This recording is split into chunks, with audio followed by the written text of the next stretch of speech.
Assalamualaikum warahmatullahi wabarakatuh.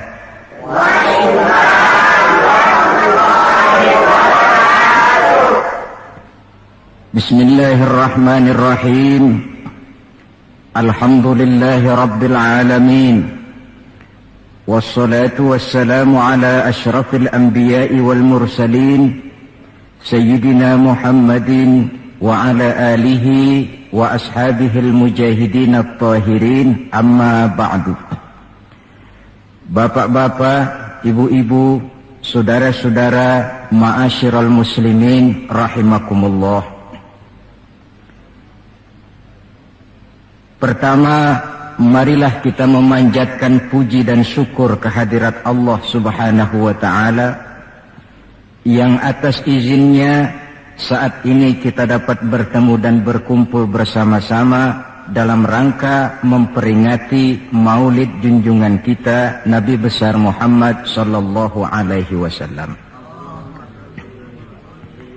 Kita tahu bahwa sejarah sepanjang perjalanannya banyak mencatat orang-orang besar. Ada orang menjadi besar oleh karena pangkat, jabatan dan kekuasaannya. Apabila pangkat, jabatan dan kekuasaannya selesai, maka selesai kebesarannya sampai di situ. Ada orang menjadi besar oleh karena harta benda dan kekayaan yang dimilikinya. Bila satu saat ia jatuh bangkrut, tamatlah kebesarannya sampai di situ. Ada pula orang yang menjadi besar oleh karena ia dibesar-besarkan dan berusaha setengah mati untuk mencapai kebesaran tadi. Bila satu saat terjadi pergeseran nilai, masyarakat mencemoohkannya, maka kebesaran itu pun selesai sampai di situ.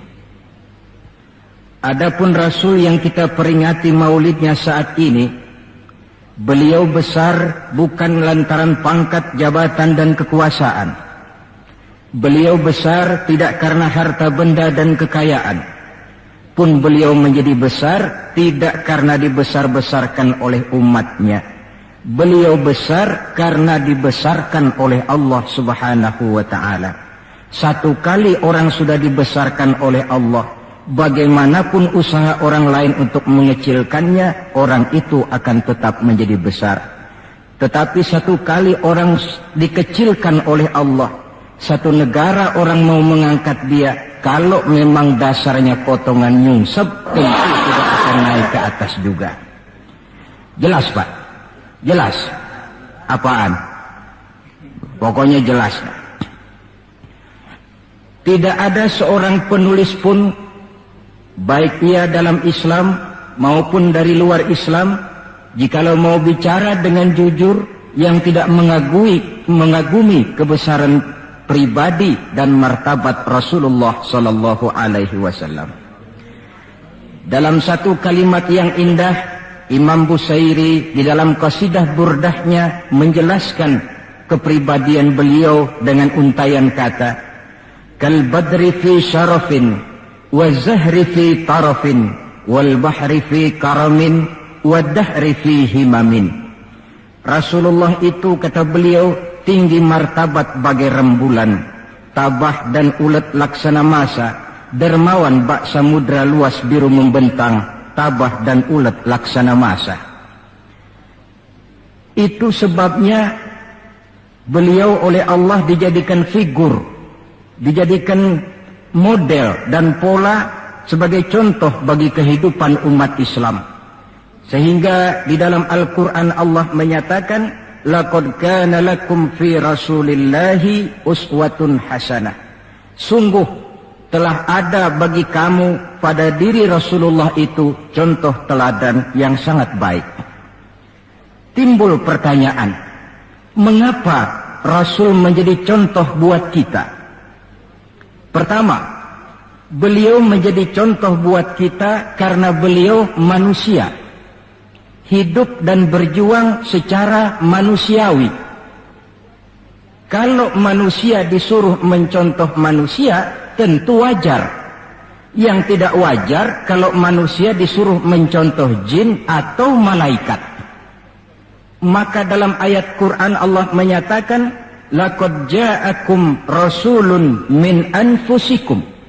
Sungguh telah datang kepadamu seorang rasul, yang rasul itu berasal dari jenis kamu manusia. Saudara-saudara, kalau rasul yang diutus Allah itu jin atau malaikat, kemudian berhasil di dalam tugasnya, barangkali kita tidak perlu kagum. Datang rasul ke dunia ini, rasulnya jin. Saya yakin satu dunia mungkin orang beriman semua. Tetapi bukan karena ikhlas dan yakin, mungkin karena ngeri sama rasulnya. Bayangkan kalau rasul jin dia turun ke alam ini dengan segala macam tingkah polanya, mungkin orang sedunia akan menjadi beriman. Yang kedua, rasul menjadi contoh di dalam kehidupan kita karena pribadi beliau lengkap. Artinya, jikalau kita kebetulan seorang pemimpin, beliau juga pemimpin. Jikalau kita seorang jenderal, beliau memimpin tentara di medan perang. Jikalau kita seorang kepala rumah tangga, beliau punya anak dan istri. Jikalau kita seorang guru, beliau mengajar jamaah di masjid. Jikalau kita seorang pedagang, beliau pun pedagang yang jujur. Jikalau kita seorang mubalik, beliau juga berdakwah menyampaikan Islam kepada manusia. Di dalam keseluruhannya itu tercemin uswatun hasanah, contoh teladan yang sangat baik. Maka kehabisan alasan seorang muslim yang tidak mencontoh pribadi beliau. Oleh sebab itu ironi dan sangat kita sayangkan jikalau seorang muslim tahu betul sejarah kehidupan Benito Mussolini, dia hafal sejarahnya Adolf Hitler, dia tahu sejarahnya Napoleon Bonaparte, dia hafal benar ajarannya Karl Marx, tapi dia buta terhadap hidup dan kehidupan Rasulullah sallallahu alaihi wasallam. Saudara hadirin yang berbahagia, yang akan kita bicarakan pada kesempatan ini, bagaimana cinta Rasul kepada umatnya dan bagaimana sewajarnya cinta kita umatnya kepada beliau. Bahwa Rasul yang kita peringati maulidnya saat ini cinta betul kepada kita umatnya, dapat saya kemukakan beberapa data. Dari sini nanti kita introspeksi. Kalau tahulah kita begitu besar cinta Rasul kepada kita, apa tidak wajar kita juga cinta kepada beliau? Kalau logika ini sudah diterima, pembicaraan pun kita lanjutkan kepada bagaimana sih sebenarnya cinta kepada Rasul itu. Bukti pertama bahwa beliau cinta kepada kita. Saudara-saudara, menurut ukuran zaman sekarang, Rasulullah itu pan hidupnya miskin. Malahan ada satu doa yang sering beliau baca. Ini kalau doa ini saya kasih saudara-saudara, kira-kira mau diamalin nggak? Kalau saya terus terang belum mau. Doanya begini, dan ini sering Rasul baca. Allahumma ahyini miskinan, wa tawaffani miskinan, wa hasyirni yaumal qiyamah fi zumratil masakin. Ya Allah, hidupkan saya dalam keadaan miskin. Matikan saya dalam keadaan miskin dan kumpulkan saya di akhirat nanti bersama golongan orang-orang miskin. Yang tadi sudah kadang bilang mau diamalin ini ya. Saya sudah bilang tadi saya belum tapi mau. Kita baca dalam sejarah beliau itu rumahnya kecil.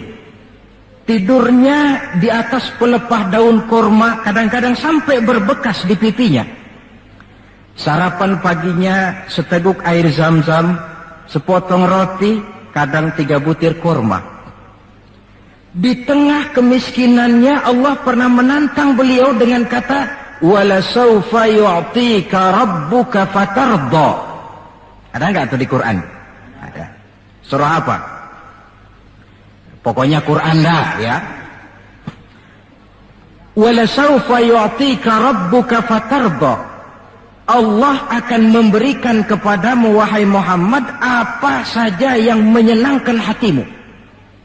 Apa yang kamu mau, ngomong saja, Allah berikan.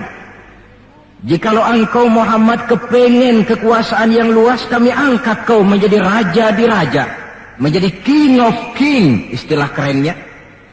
Jikalau kamu kepengen kaya Muhammad, itu Jabal Uhud sanggup menjadi bukit emas. Sehingga itu di dalam Barzanji diceritakan, warawadathul jibalu bi an takuna lahu zahaban fa'aba. Jabal Uhud menawarkan diri menjadi bukit emas, tetapi Nabi menolak.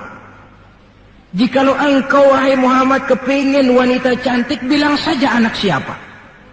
Ditawarkan semacam ini, beliau menjawab, idzan ya Rabb la arda wa wahidun min ummati finnar. Kalau memang demikian ya Allah, apapun saja yang diberikan kepada saya, berikanlah saya kekuasaan yang luas, berikan saya emas sebesar Jabal Uhud, berikan saya kekayaan yang tak ternilai sekalipun, seluruhnya tidak akan sanggup menyenangkan hati saya selama saya dengar masih ada satu saja umat saya yang masuk ke dalam neraka. Ternyata di tengah kemiskinannya, tawaran harta tidak menggiurkan beliau. Tawaran kekuasaan tidak menggiurkan beliau. Yang difikirkan siang malam adalah keselamatan kita umatnya ini. Cuma kadang-kadang kita umatnya yang dipikirin ini seperti pepatah, ada itu pepatah Prancis, balung-balung langka dagingnya, ditulung-tulung langka elinge. Ya, saudara tentu tahu artinya itu, tidak usah saya terjemahkan. Bukti pertama.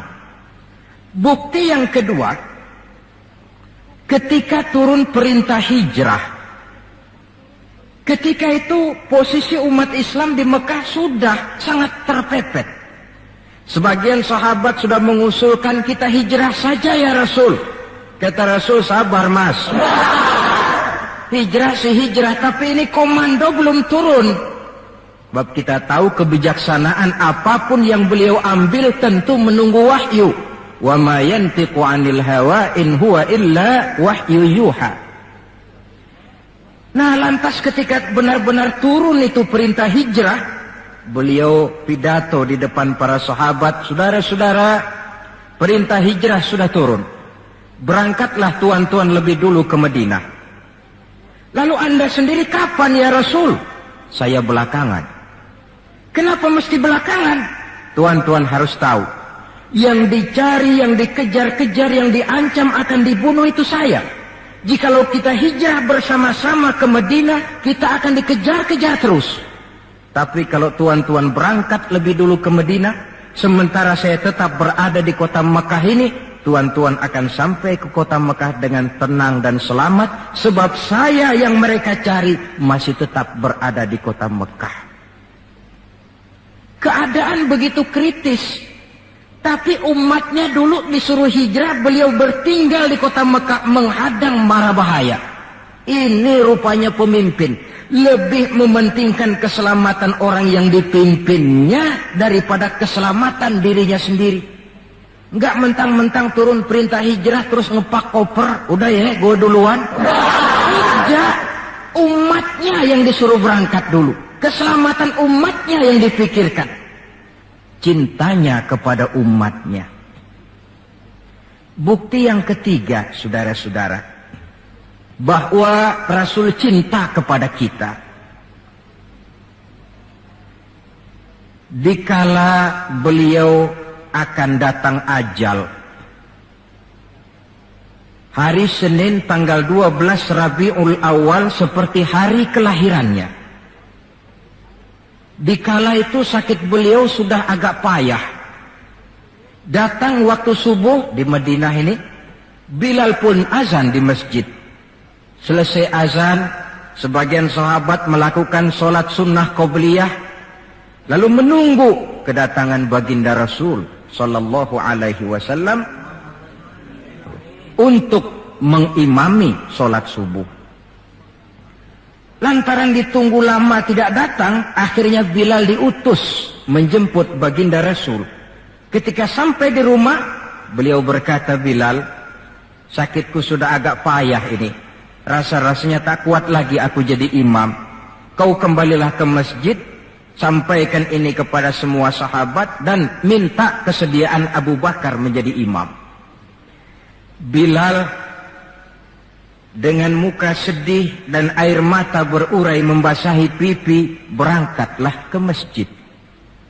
Saudara-saudara, baginda Rasul sudah tidak kuat lagi mengimami sholat. Beliau perintah Abu Bakar untuk menjadi imam. Kata Abu Bakar, saya tidak mau jadi imam kalau baginda Rasul masih hidup. Ini termasuk akhlak, etika para sahabat. Akhirnya satu masjid nangis semua. Sholat subuh belum nangis. Sampai tangisan itu kedengaran ke rumah Nabi. Beliau berkata kepada putrinya Fatimah, coba kau lihat kenapa orang di masjid nangis. Setelah Fatimah kembali lapor, Abah, mereka sedih karena sadar bahwa saat berpisah sudah hampir datang. Kalau begitu, suruhlah Bilal kemari. Datang Bilal, dipapah Rasul berangkat juga ke masjid mengimami sholat. Sholatnya ringkas karena beliau sakit. Dan memang beliau juga mengajarkan, idza amma ahadukumun nas falyukhaffif. Kalau kamu jadi imam, ringankan sholatmu. Kalau jadi imam jangan panjang-panjang. Sebab apa? Di belakang kamu yang jadi makmum itu orangnya tidak sama semua. Ada orang tua yang diri saja sudah payah. Ada orang yang punya penyakit darah tinggi, kalau sujud kelamaan kepalanya ngebet. Ada yang habis sholat janji mau terima duit, kakinya sudah gatal kepengen pulang. Kalau jadi imam jangan lama-lama, kata Rasul. Tetapi kalau kamu sholat sendirian, falyutawil masya'a, persilahkan sepanjang yang menurut kamu mau. Jangan mentang-mentang sudah dipilih jadi imam, overacting. Jadi imam sholat isya, rakaat pertama selesai Fatihah, surah Baqarah. Rakaat kedua selesai Fatihah, surah Yasin. Namanya makmum, tidak punya alternatif, tidak punya pilihan. Ikut sih ikut, tapi kan hatinya kan ngedumel. Paling sekali ini doang dah gua sembahyang di sini. Besok nggak bakalan gue balik lagi. Kenapa? Imam nggak tahu diri. Jadi bahasa lain, kalau dalam bahasa sosial ini, imam harus ngerti aspirasi makmum. Pemimpin mesti tahu kehendak orang yang dipimpinnya. Kalau tidak, yang akan timbul pasti partisipasi semu. Yang saya khawatir, kalau makmum dipaksa mengikuti maunya imam, yang akan makin subur ialah timbulnya mental-mental munafik. Manis jika berhadapan, balik belakang lain bicara. Pandai bermain minyak di atas air, tapi pada gilirannya menggunting dalam lipatan, menjegal kawan seiring. Sopannya kayak belangkon, depan rata, belakang ngepelin. Tentu kan tidak enak timbul partisipasi yang semacam ini. Selesai sholat, baginda Rasul bangun, lalu pidato singkat di depan para sahabat. Saudara-saudara, rasa-rasanya saat berpisah sudah akan datang. Lama kita bergaul, tentu sedikit banyak terjadi kesalahan yang saya lakukan. Maka barang siapa yang pernah saya pukul tanpa saya sengaja, balaslah sekarang. Barang siapa yang hartanya pernah saya ambil tanpa alasan yang hak, silahkan dia tuntut dari saya. Mana ada pemimpin menjelang wafat ini minta dipukul oleh umatnya. Hening suasana, sahabat terfekur semua, berurai air mata. Di dalam keheningan yang demikian rupa, tiba-tiba seorang sahabat bangkit. Saya ya Rasul. Ada apa? Sahabat itu namanya Sawad, sesuai dengan namanya, orangnya rada hitam.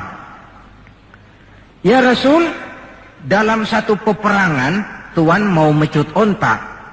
Tuan sih mungkin nggak lihat bahwa saya di belakang onta itu. Saya kena pecut. Jadi bagaimana? Ya saya nuntut balas dong. Ini sahabat yang lain jengkel nih, sawat gila juga. Orang sudah mau berpisah begini masih nuntut balas.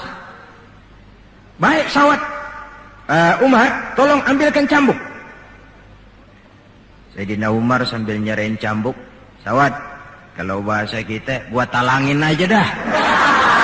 Gak usah Rasul, sayalah saja yang kau cambuk. Kata Nabi Umar, biar dia kena cambuk saya, biar dia balas saya. Silakan sawat.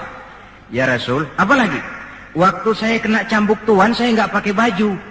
Jadi biar seri dong. Tuan juga bukalah baju tuan. Baik, Rasul buka bajunya. Ketika baju sudah dibuka, sawat buang cambuk itu. Dia berlari merangkul badan Rasul seerat-eratnya. Sampai sebagian sahabat makin bingung. Ini apa maunya sawat?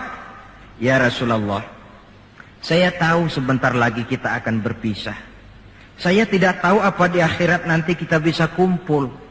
Kalau saya untung masuk surga, mungkin kelas saya di surga lain dengan kelas tuan. Itu kalau saya ke surga. Kalau saya nggak ke surga, sudah terang kita nggak akan ketemu. Maka sebelum saya berpisah dengan tuan, saya kepengen kulit badan saya yang hina ini bersentuhan dengan kulit badan tuan yang mulia. Kalau saya nggak akal-akalin begitu, tuan nggak bakalan buka baju katanya. Oh, rupanya itu yang dimaui sawat. Sehingga Rasul dalam keharuannya beliau berkata, siapa yang ingin melihat contoh salah seorang penduduk sorga, lihatlah sawat ini, karena dia cinta benar kepada saya. Setelah itu beliau kembali ke rumahnya, berkata kepada putrinya Fatimah, kalau ada tamu bilang Abah sudah tidak bisa terima tamu. Baik Abah. Sementara Allah memerintahkan malaikat maut datang, malaikat maut turun kau ke alam, ambil roh kekasihku Muhammad. Turun malaikat maut dalam bentuk manusia. Ketuk pintu, keluarlah Fatimah putri baginda Nabi. Tuan, maaf saja, ayah tidak terima tamu. Katakan, saya yang datang. Melihat roman muka orang ini, Fatimah gemetar seluruh badannya, lalu kembali kepada ayahnya, ayah, ada tamu. Saya bilang ayah tidak terima tamu. Dia malah berkata, katakan saya yang datang. Melihat roman mukanya, gemetar seluruh tubuh saya. Hebat orang ini. Siapa sih ayah? Baginda senyum. Fatimah, kau tahu siapa yang datang? Tidak tahu ayah. Yang datang itu Fat, hadimul lazat wa qati'us syahwat. Yang datang itu Fat, dialah yang menghancurkan seluruh kesenangan dunia. Dia yang memisahkan kita dengan semua yang kita cintai. Yang datang itu malaikat maut, Fat. Suruh dia masuk. Ketika malaikat maut masuk, ya malaikat maut sudah datang saatnya. Ya Muhammad. Aina Jibril? Malaikat Jibril di mana? Sebentar lagi dia datang. Ketika turun malaikat Jibril, baginda Nabi bertanya, akhbirni ya Jibril, mali indallahi minal karamah. Wahai Jibril, tolong beritahu saya. Kalau sebentar saya menghadap Allah, kehormatan apa yang diberikan Allah kepada saya? Tidak usah khawatir Muhammad, kata malaikat Jibril. Inna abwabas sama qad futihat, wal malaikatu saffu sufufan yantaziruna li ruhik. Pintu langit sudah dibuka. Malaikat sudah berbaris menunggu kedatangan rohmu yang suci. Alhamdulillah. Kalau itu saya ya? Iya. Kalau umat saya bagaimana Jibril? Umat saya. Umatmu? Iya. Umatmu juga jangan khawatir Muhammad. Allah sudah memberikan fasilitas, kata Allah, inni haramtul jannata ala sairil umam hatta tadkhulaha ummatuka. Surga ku haramkan buat seluruh umat, kecuali kalau umatmu Muhammad sudah masuk ke dalamnya. Ini fasilitas. Jadi sungguh pun kita umat terbelakang menurut abjad, tapi disuruh diberi fasilitas masuk surga lebih dahulu ketimbang umat-umat yang lain. Alhamdulillah, kalau begitu legalah saya, kata Nabi. Mari malaikat maut persilakan, saya ikhlas. Lalu diambillah ruh beliau perlahan-lahan, naik ruh itu ke lutut, ke pusat, ke dada, sampai ruh di tenggorokan. Fatimah dekatkan telinganya ke bibir ayahandanya yang mulia itu. suara terakhir yang sempat direkam oleh Sayyidatuna Fatimah, bisikan terakhir menjelang wafat, 3 kalimat. As-shalah, as-shalah, an-nisa, ittaqun nisa, ummati, ummati. Dengan kalimat itu beliau kembali menghadap Allah. Solat, jaga solat. Wanita, lindungi kaum wanita. Umatku, umatku. Itu kalimat terakhir yang beliau ucapkan. Kita umatnya yang disebut. Manalah di dunia ini pemimpin yang sempat nyebut umatnya dikala mau ajal. Napoleon Bonaparte, singa daratan Eropa, luas kekuasaannya. Dikala mau wafat dia tidak sempat nyebut bangsanya, bangsa Prancis. Yang sering dia sebut Margaret Josephine, Margaret Josephine, gacoannya. Adolf Hitler, gagah perkasa. Dikala hari-hari akhir kejayaannya, dia tidak nyebut Jerman. Dia tidak nyebut suku bangsa Arya yang dia agul-agulkan. Yang banyak dia sebut Eva Braun, Eva Braun. Sebagaimana Julius Caesar pun menyebut Cleopatra. Adapun baginda Rasul di akhir hayatnya tidak beliau nyebut bangsa Arab. Tidak anaknya, tidak istrinya, tidak sahabat dan orang-orang yang dekat dengan beliau. Tetapi yang disebut kita umatnya. Pada detik-detik terakhir daripada kehidupan beliau. 3. Bukti yang keempat bahwa beliau cinta betul kepada kita umatnya. Nanti di akhirat. Ini sudah ada yang pernah ke akhirat belum? Sama. Mau?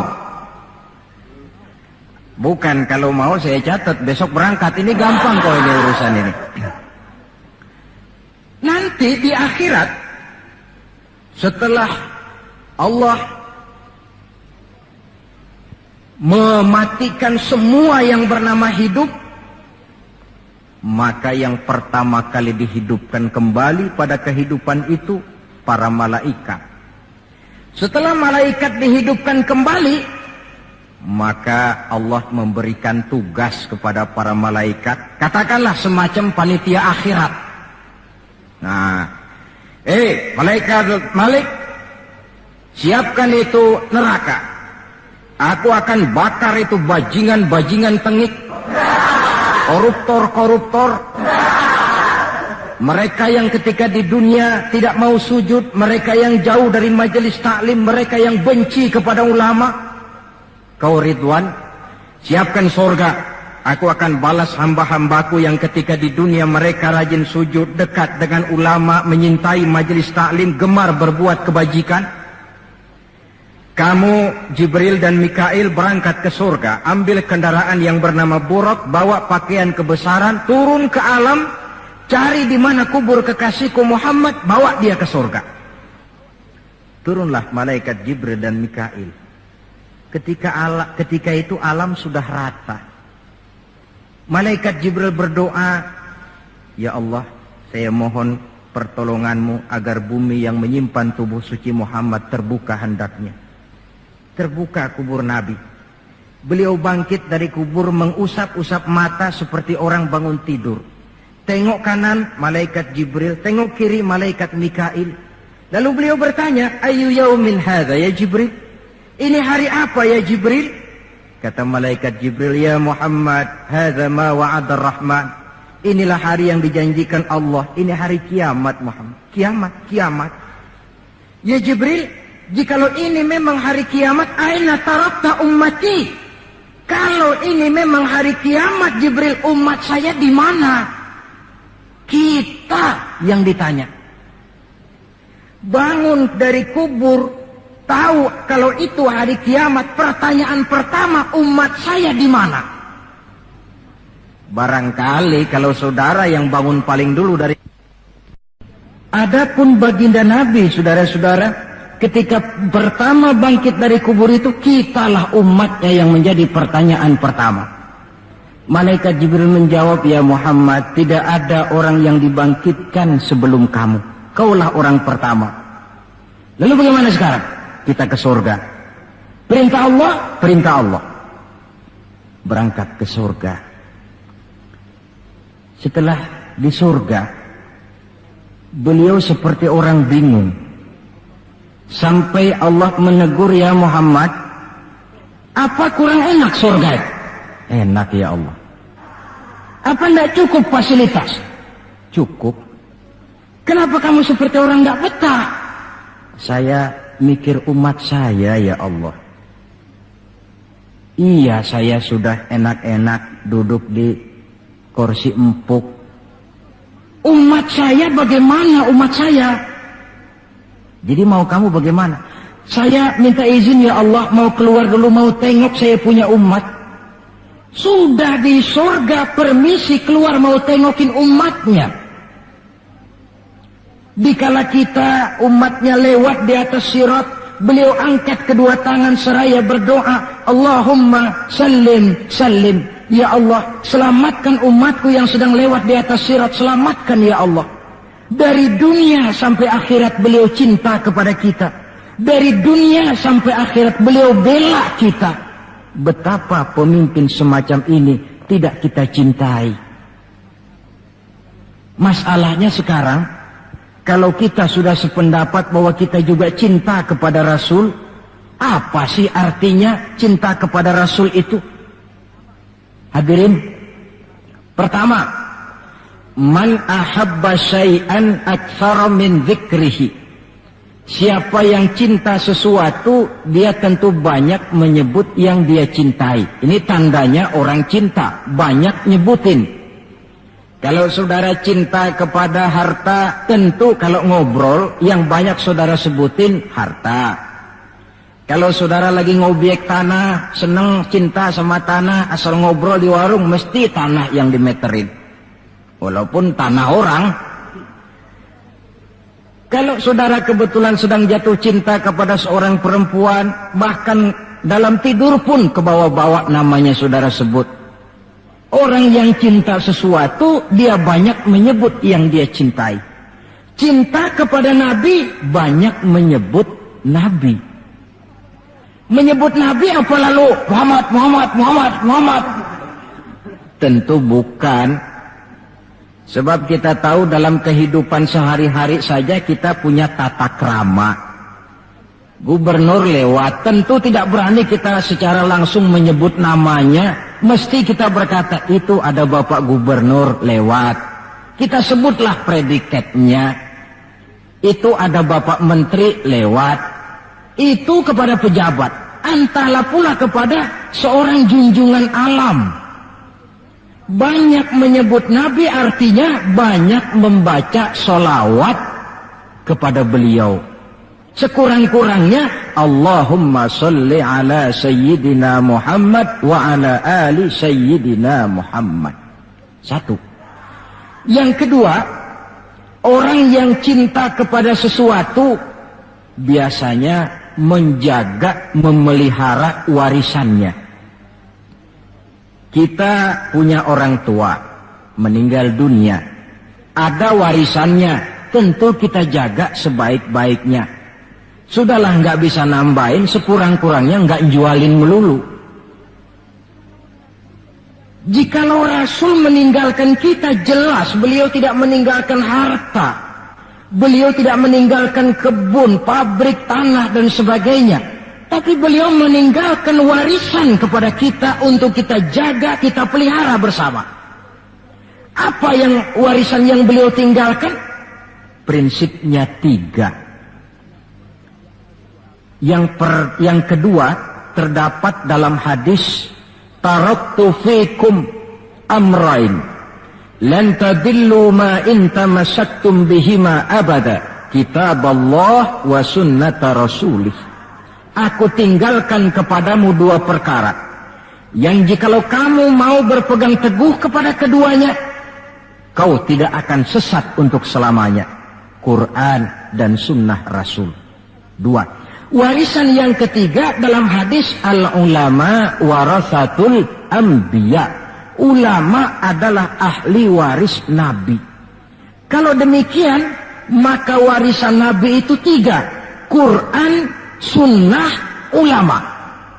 Inilah warisan yang perlu kita jaga, warisan yang perlu kita pelihara, yang kita laksanakan dan terjemahkan di dalam kehidupan kita.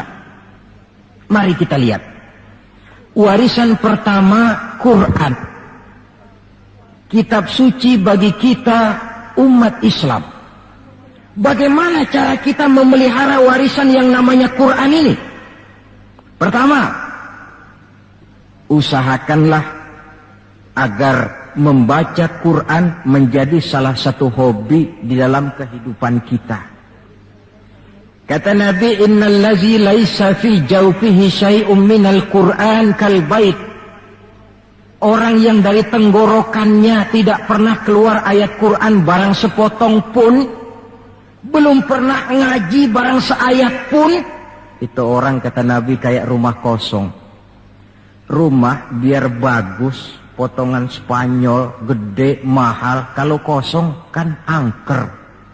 Kuntilanak, tuyul, memedi, betah di situ.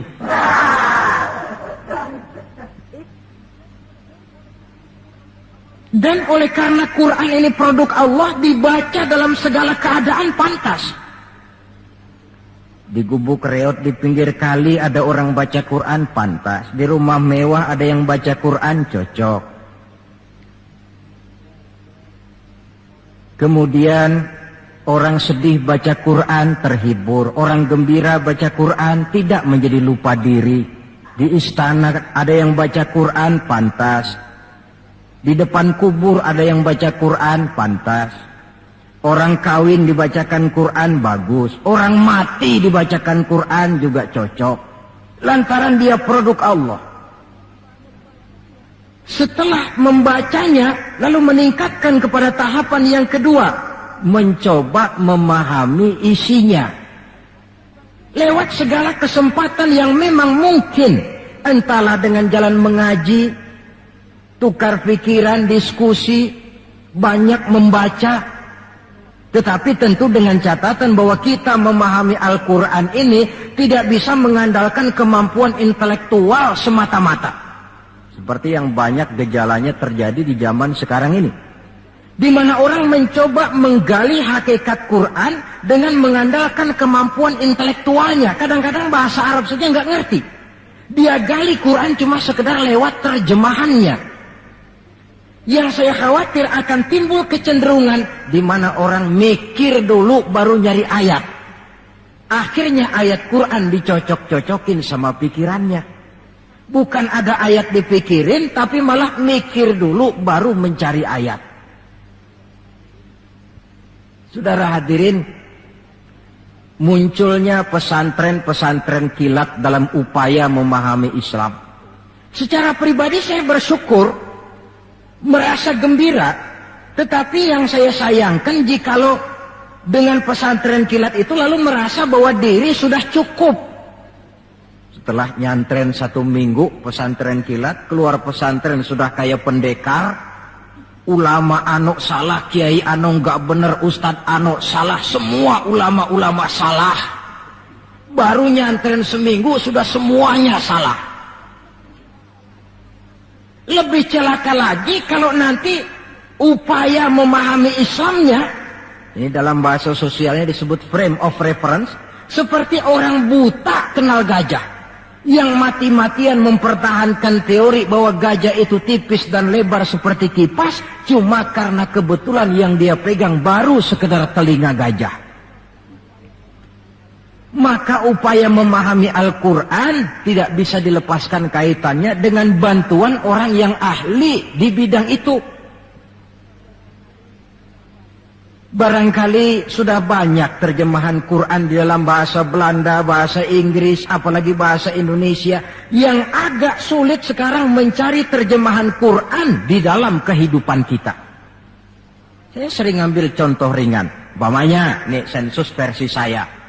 Konon kabarnya, menurut kata yang empunya cerita, penduduk Indonesia ini 90% beragama Islam. Betul kan?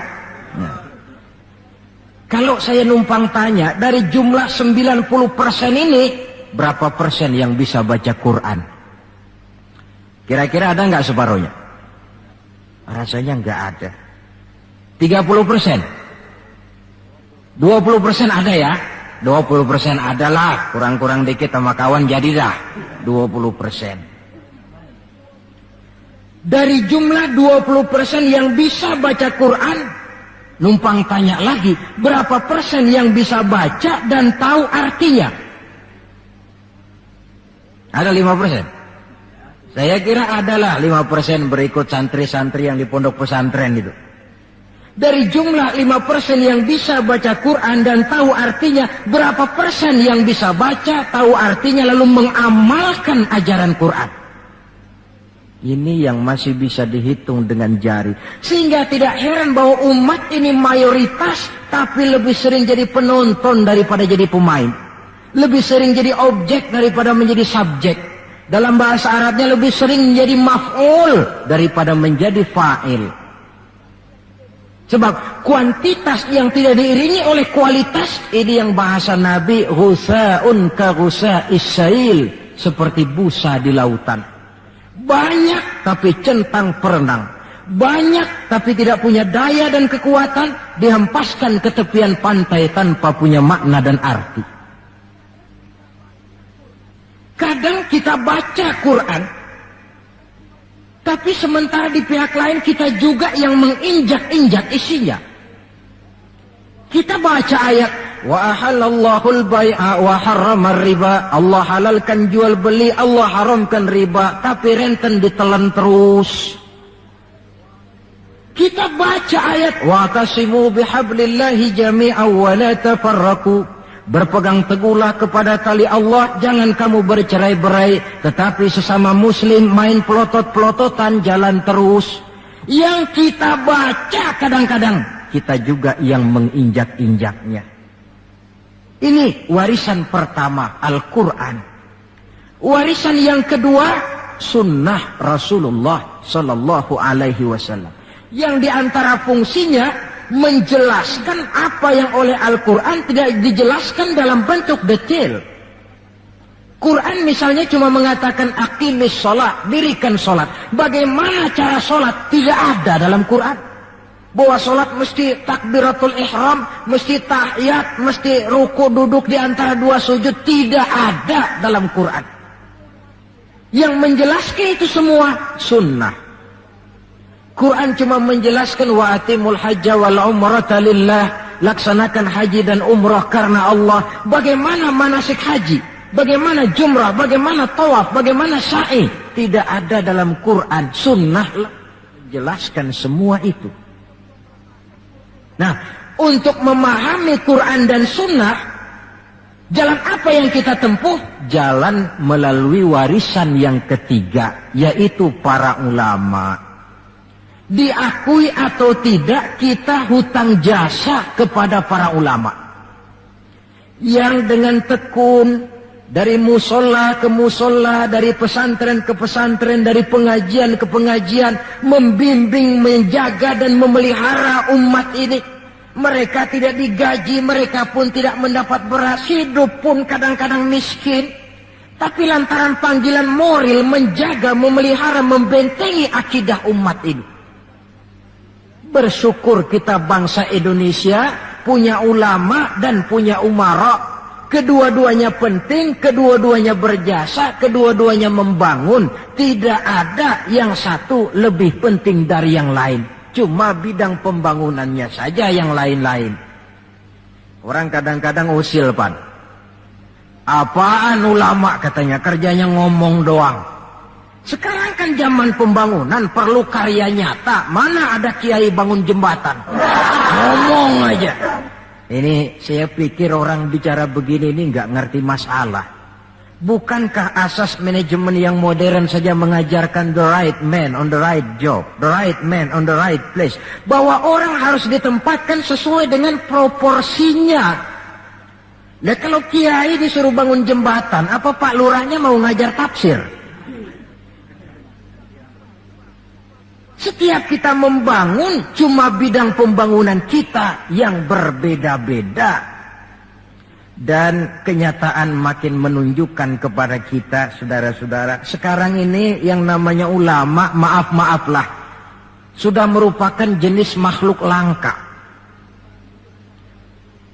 Malahan barangkali sudah termasuk jenis makhluk yang harus dilindungi dari kepunahan ini.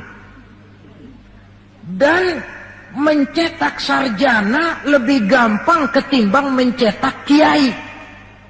Saudara mau jadi sarjana, taruh sekolah 22 tahun dah, udah campur nggak naik itu.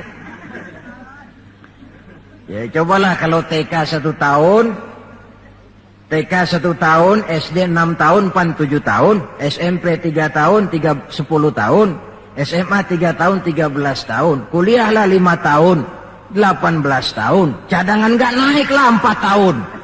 Masa dicadangin nggak 4 tahun nggak selesai, sarjana tinggal pilih. Tapi saudara ngaji dari kecil sampai 20-30 tahun belum tentu loh jadi kiai. Dan nggak bisa minta. Mas gua kan ngaji melulu panggil gua kiai, kenapa sih? Loh kiai minta begini kan nggak bisa.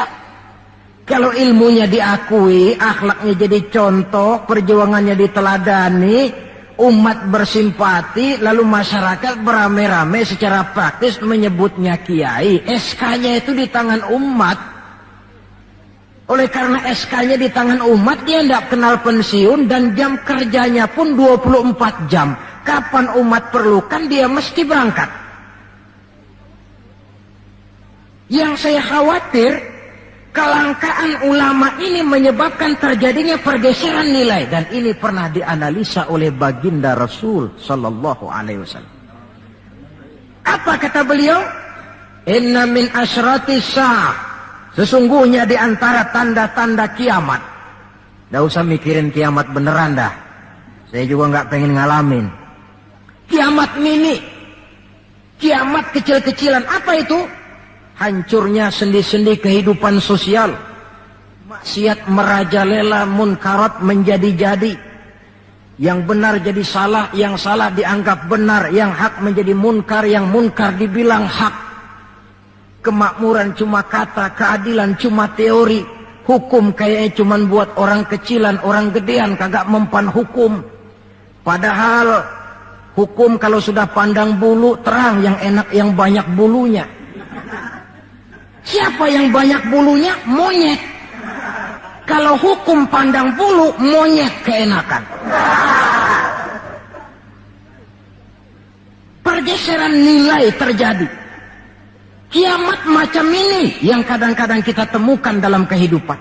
Penyebabnya apa? Kata Nabi yang pertama, ayyurfa'al ilmu. Ilmu diangkat oleh Allah. Bagaimana cara Allah mengangkat ilmu dan apa maksudnya? Allah mengangkat ilmu pertama dengan jalan mematikan ulama. Makin banyak ulama wafat, makin banyak ilmu ditarik. Yang kedua, kurangnya minat orang belajar agama. Majelis taklim yang non formal atau yang formal seperti madrasah dan pesantren. Pikiran orang sudah pikiran perut. Sekolah sama dengan ijazah, ijazah sama dengan lapangan kerja. Dalam kondisi macam itu, madrasah mendapat perhatian sebelah mata. Maksudnya apa ilmu ditarik ini? Agama dikucilkan. Kalau 1-2 kali disebut-sebut agama, itu cuma alat pelengkap saja. Agama cuma pidato, agama cuma seminar, agama cuma kongres, agama cuma muktamar. Tapi bahwa agama jauh dari kehidupan sehari-hari, itu merupakan realita. Agama sudah tak ubahnya dengan daun pisang yang dikait di tepian jalan lantaran diri tak berpayung di ketika hari hujan. Dan manakala hujan usailah sudah, daun itu pun dicampakkan di tepi jalan, diinjak pula orang nan lalu. Dikala dilihat agama membawa untung, rame-rame teriak agama. Coba lihat tahun 65 begitu PKI meletus, wah rame-rame, banyak mobil-mobil mewah parkir di masjid. Begitu keadaan aman, cuman sepeda butut yang ketinggalan di depan masjid. Ini yang Allah jelaskan watak begini ini. Kullama adha'a lahum masyaw fih Wa idza azlama alaihim qamu, mentalitas munafik. Waktu terang mereka berangkat, waktu gelap mereka mandek. Ketika di Islam dilihat ada untungnya, rame-rame teriak Islam. Asal ada untungnya, Pak, saya Islam Pak, KTP saya aja Islam. Waktu ada untungnya. Tapi ketika diminta berjuang, dituntut berkorban, yang lain dulu dah, yang lain dulu. Nah, kalau ilmu sudah ditarik, timbul ekses berikutnya. Apa kata Nabi? Wa yuzharul jahlu, nampak kebodohan di mana-mana. Lantaran ulama tidak ada yang menjelaskan halal haram, hak batil, ma'ruf munkar, tidak ada. Orang hidup menurut seleranya, timbul permissive society. Terjadi pergeseran nilai. Akibatnya kata Nabi, wa yafshu zina wa yushrabal khamr. Maka zina pun dikerjakan terang-terangan. Arak jadi minuman kebanggaan. Sebagian anak muda belum bangga kalau belum bisa mabok. Yang nggak mabok dianggap kolot, tampungan lo. Bikin malu baru kena segelas sejodoh miring. Cengeng. Teman kita no hebat sampai nyungsep di comberan. Yang nyungsep hebat. Terjadi pergeseran nilai. Lantaran apa? Ilmu ditarik, ulama banyak wafat, minat orang belajar agama berkurang. Maka sekali lagi bersyukurlah kita bangsa Indonesia punya ulama dan punya umarok. 3 warisan Nabi yang perlu kita pelihara jikalau kita cinta kepada beliau: Quran, Sunnah, dan ulama. Kemudian yang terakhir, orang yang cinta sesuatu tentu dia mengikuti, mencontoh yang dia cintai. Jikalau kita cinta kepada baginda Nabi, sekurang-kurangnya kita mencontoh pola kehidupan beliau. Saudara remaja cinta kepada Michael Jackson, umpamanya, tentu lalu timbul gairah nyontoh. Ini Michael Jackson, bajunya potongannya bagaimana? Bikin. Kacamatanya model bagaimana? Beli. Rambutnya bagaimana? Oh, sebelah cukur, sebelah enggak. Bikin. Pokoknya pantas enggak pantas, nyontoh. Orang yang cinta sesuatu, dia contoh yang dia cintai. Jikalau kita cinta kepada baginda Nabi, pola kehidupan beliau pun kita perlu mencontohnya. Apa yang terpenting dalam kehidupan ini untuk kita jadikan contoh? 2 hal saja. Pertama akhlak, dan yang kedua ibadah. Kita tahu akhlak beliau bukan cuma manusia, Allah yang puji. Wa innaka la'ala khuluqin azim. Engkau wahai Muhammad benar-benar berada di atas budi pekerti yang sangat luhur. Kalau Allah saja sudah memuji, apalah artinya pujian kita manusia ini? Allah saja memuji beliau, apalah artinya pujian kita ini? Tidak cuma teman, lawan pun mengagumi ketinggian akhlaknya. Kalau orang berakhlak kepada teman barangkali masih wajar, tapi berakhlak kepada musuh, ini yang tidak semua orang bisa. Pernah selesai sholat zuhur, beliau tidur di bawah pohon korma. Datang orang kafir namanya Da'sur menghunus pedang. Muhammad, kemarin banyak temanmu, boleh jadi kau bertingkah. Sekarang kau sendiri, kalau saya tebas batang lehermu, siapa yang akan tolong kamu? Dengan tenang beliau menjawab, Allah yang akan menolong saya. Kalimat Allah kalau diucapkan oleh orang yang jiwanya bersih, pengaruhnya lain. Da'sur gemetar seluruh badannya mendengar kalimat Allah. Keringat dingin bercucuran sampai tangan licin, pedang terlepas. Jatuh pedang itu, diambil oleh Nabi. Kalau sekarang aku yang tebas batang lehermu Da'sur, siapa yang akan tolong kamu? Dalam gemetar dia bilang, enggak ada ya Rasul, kecuali kalau Anda mau memaafkan saya, maafin ya. Nabi menyerahkan pedang, bawa pulanglah kembali ke rumahmu. Jangan ulangi lagi perbuatan macam ini. Begitu mudah beliau memaafkan orang yang nyata-nyata mau menghabiskan nyawanya. Kita kadang persoalan yang sedikit saja marah, suka berlaku perpanjangan waktu. Enggak cukup perpanjangan waktu, bisa ditambah perpanjangan generasi. Gara-gara jengkel sama bapaknya, anaknya kagak boleh main. Lu jangan main ke rumah temen lu si Pulan, kenapa? Gue lagi kesel sama bapaknya. Kesel sama bapaknya, anak gak boleh main. Ini kan sudah ditambah oleh perpanjangan generasi namanya.